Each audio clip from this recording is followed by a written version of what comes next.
We are going to be reacting to the debate between, what's his name? Mehdi Hasan and Eylon Levy, I think. Eylon, the scumbag. Interesting. Have you guys watched the debate? Yes. Okay, interesting. I've got some bits that I've screen recorded. Who do you think won? Mehdi Hasan. All day, every day, innit? Last October, shortly after October 7th, Israeli forces struck a 3-story residential building in Gaza City. They killed 15 members of the Al-Dos family, 7 children. According to Amnesty International, the survivors say no warnings were given to evacuate. Amnesty found no evidence of any military targets in the area, and Israel to this day has offered no explanation for that strike. So for the dead Al-Dos family members, Eylon, can you tell us why they were killed? Mr. Hassan, the IDF does not owe you immediate answers, and the fact that Amnesty speaks... The fact that Amnesty speaks to local witnesses intimidated by Hamas does not mean that there was not a military target. But was there? Because Israel has never said there was a military target. Hamas booby-trapped 40% of Gaza's buildings. It dug tunnels underneath homes and schools. We're back to generalities, Eylon. No, not Why did generalities. you kill 15 members of the Al-Dos family? I do not know, and I do not need to explain every single strike. You do. That's what you're here today to explain. No, Mr. Hassan. 15 people were killed, 7 children. You were spokesperson for the Israeli government at the time. Israel has never given an explanation. When you say I do not need to explain myself, you literally do. You were the spokesperson for the government that committed a war crime, and you came to a debate tonight to defend war crimes. So you literally do. Number two, you'll notice, John, how Eylon quickly went to abstract generalities. Let's talk specifics. 3 American doctors went to Gaza. Dr. Fayaz Sidra, Dr. Irfan Galaria, and a Jewish American doctor called Dr. Mark Perlmutter. All of them came back at separate times, said children were brought into hospitals we were in with gunshot to the head, sniper shots. Perfect. Exact targets. There is no tunnel that justifies shooting toddlers in the head. Israeli snipers. Well, you can tell us why. You can defend that. I find it interesting that Israel was able to pinpoint kill Ismail Haniyeh in a house in a foreign country. But when it comes to Gaza, when it comes to the Gaza Strip, they had to wipe out the whole place. They had to reduce it to 42 million tons of rubble. And one final point, I just got on factual points. Eylon, they're not your neighbors, they're people you occupy, just to be clear. The idea that you prevent another October the 7th or that you destroy Hamas by making tens of thousands of Palestinian children orphans is insane. It doesn't protect Israel. Forget Gaza. It doesn't protect Israel. New York Times published a very long piece which said a month before October the 7th, the head of the Mossad, David Barnier, went to Doha, Qatar, and the Qataris said, do you want us to keep sending money to Gaza? And he went back to Netanyahu. He said, what should I say? And Netanyahu said, yes, please. And he went back, he said, yes, please send the money to Gaza. Eylon went to work for the government of Benjamin Netanyahu a month after that was. He's never apologized for that to the Israeli people. Benjamin Netanyahu's never apologized to that to the Israeli people. So if anyone should answer questions about Qatari funding of Hamas, allegedly, reportedly, whatever you want to call it, it's the Israeli government that facilitated it for many, many years. Eylon was in that government. He's the spokesperson for that government. It was a terrible mistake to allow Qatari money into Gaza. When this war began, Hamas had a fearsome missile arsenal that rained thousands of missiles on our cities. I had to keep running into a rocket shelter. Israel has now eliminated the threat of rocket fire from Gaza. It has cut off its smuggling routes. It has destroyed its missile silos, and it has destroyed Hamas's weapons capabilities. That alone has made us safer and makes it easier to sleep in our beds at night. 3 quick things. Number 1, the Israelis went to Supreme Court recently, and they were having an argument in Israel's Supreme Court, and they put in the official filing that we do not control Gaza. Even after all this time, Hamas is still in control of lots of parts of Gaza. So they say the honest stuff when you're not looking. It's true. Number two, I interviewed Ami Eylon recently, former head of Shin Bet, former Israeli admiral. He said very explicitly, Israel will not be safe until we give Palestinians freedom. This is his words, not my words. And number 3, I'm glad you had a bomb shelter to protect you, because the Al-Dos family in Gaza did not have a bomb shelter to protect them.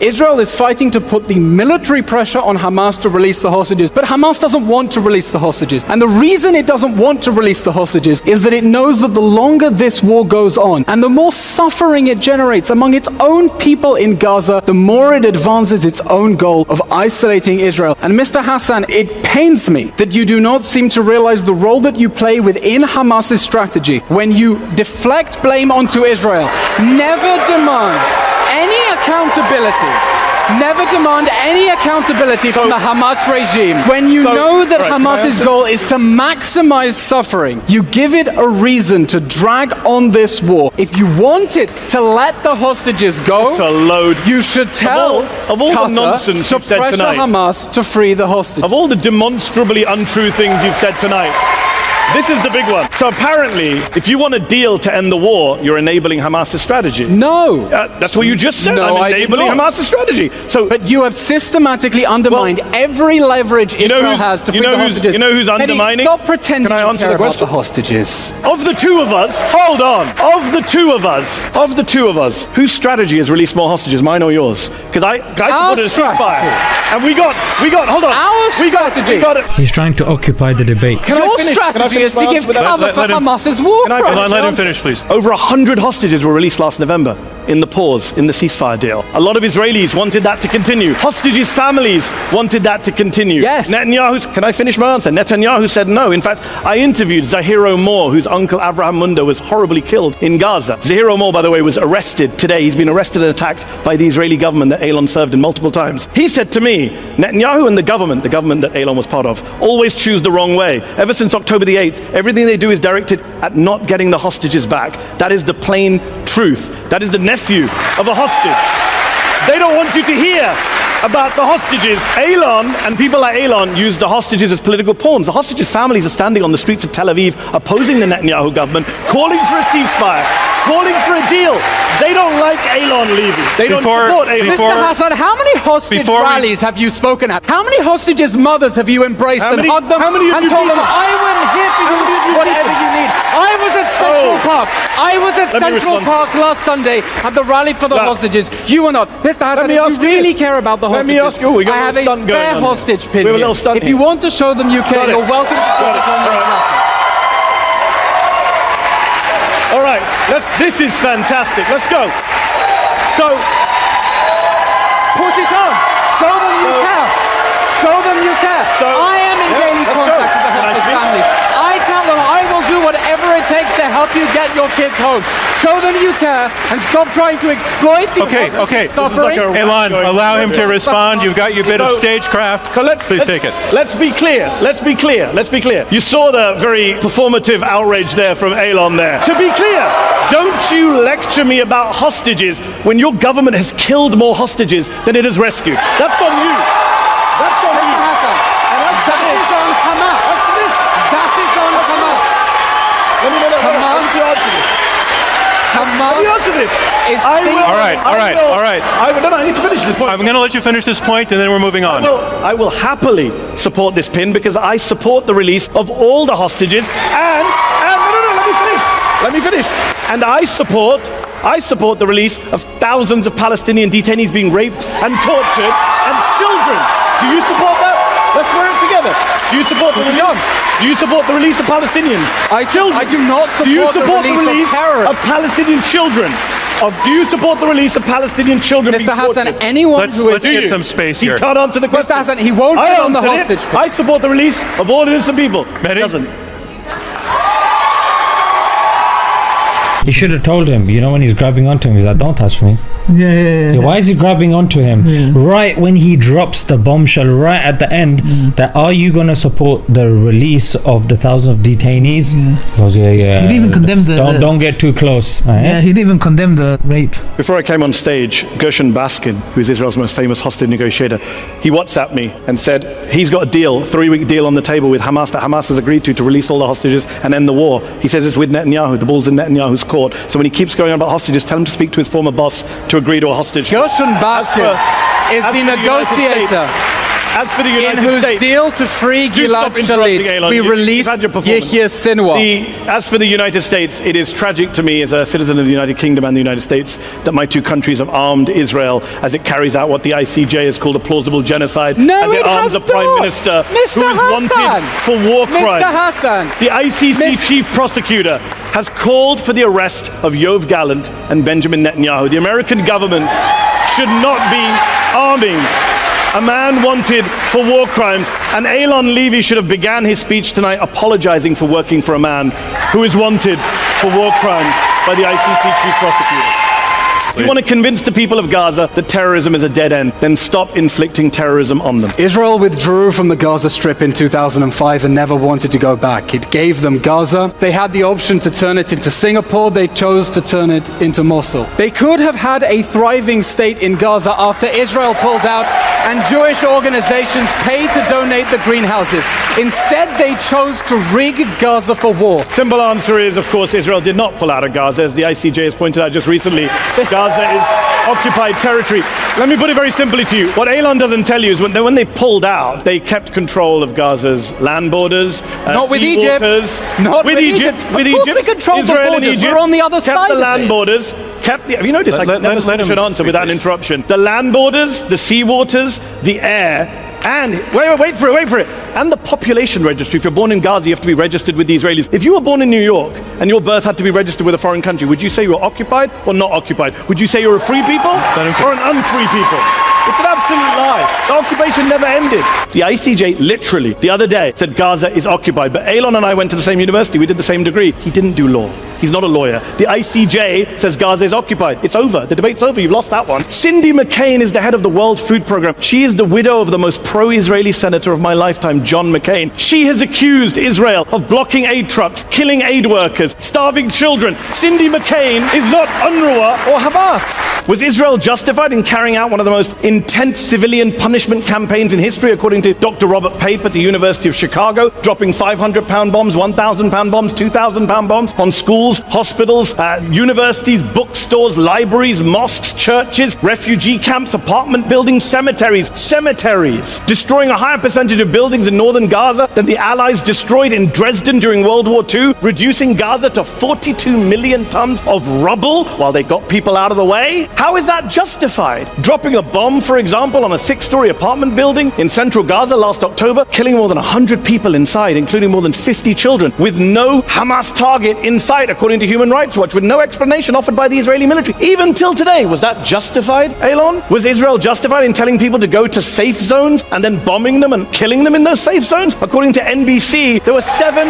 deadly airstrikes between January and April in areas that the Israeli military had specifically designated as safe zones, killing Palestinian civilians like Sabrine Sakani, who was 30 weeks pregnant at the time. She was killed in a safe zone in April. Her little baby, newborn baby, died less than a week later. Was that justified too, Eylon? Was Israel justified in killing a record number of kids in Gaza, 16,000 children, turning Gaza into what the UN has called a graveyard for children, according to Save the Children, killing more kids in the first 3 weeks that were killed globally in each of the past 4 years, killing little kids like 6-year-old Hind Rajab and her 15-year-old sister Layan, firing 335 bullets into the car they were in. 335 bullets. And then killing the 2 paramedics who went to try and rescue them. Was that justified too, Eylon? Was Israel justified in killing a record number of aid workers in Gaza? Right? A record number. Targeting again and again. Systematically. Car by car, according to Chef Jose Andreas, a specifically, explicitly marked World Central Kitchen aid convoy killing 7 aid workers in the process. Was that justified? Was Israel justified in starving the people of Gaza, using food and water as a weapon of war, to quote both the EU and Oxfam? Was Israel justified in blocking aid trucks from going into Gaza simply because they carry things like crutches, nail clippers, and even chocolate croissants, according to the Washington Post? Was Israel justified in raping, sodomizing Palestinian detainees who were charged with no crimes whatsoever, putting hot rods up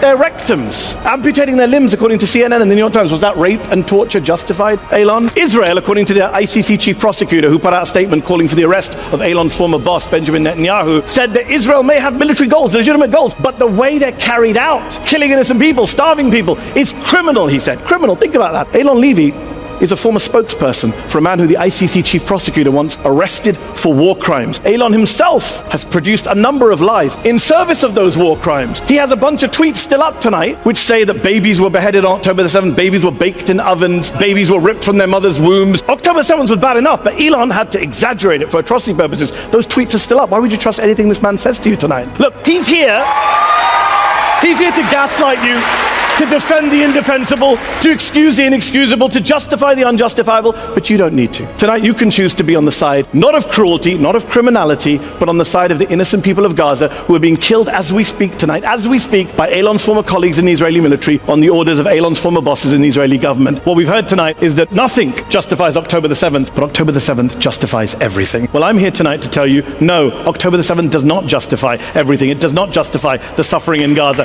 It does not justify the killing of kids in Gaza. It does not justify the starvation in Gaza. It does not justify the rape and torture of Palestinian detainees, which Eylon refused to condemn tonight. It does not justify any of that. It doesn't justify the tearing up of the Geneva Conventions, the defiance of international law and the ICC and our own Leahy law. Yes, October the 7th was a war crime, but the response to a war crime is not to commit your own series of war crimes on an epic scale. 33 times as many people killed since October the 7th as were killed on October the 7th. And I'll say this to you, look, very, very clearly, if you support this motion tonight, you are opening the gates of hell.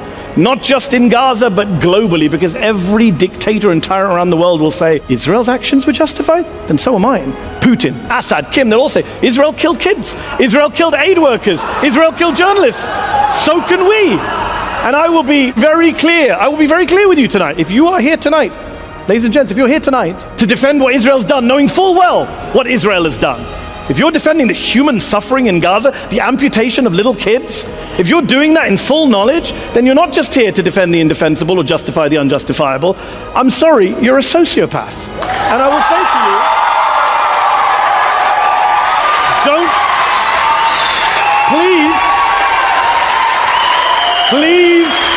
please, don't be a sociopath tonight. Don't support war crimes. Don't defend a genocide. Join me and every human rights organization in the world, every humanitarian aid agency on the planet, every American doctor and nurse who's been out to volunteer in Gaza. Join us in opposing this ridiculous and offensive and horrendous motion. And on behalf of the Al-Dos family, who Eylon clearly doesn't give a damn about, I beg to oppose this motion.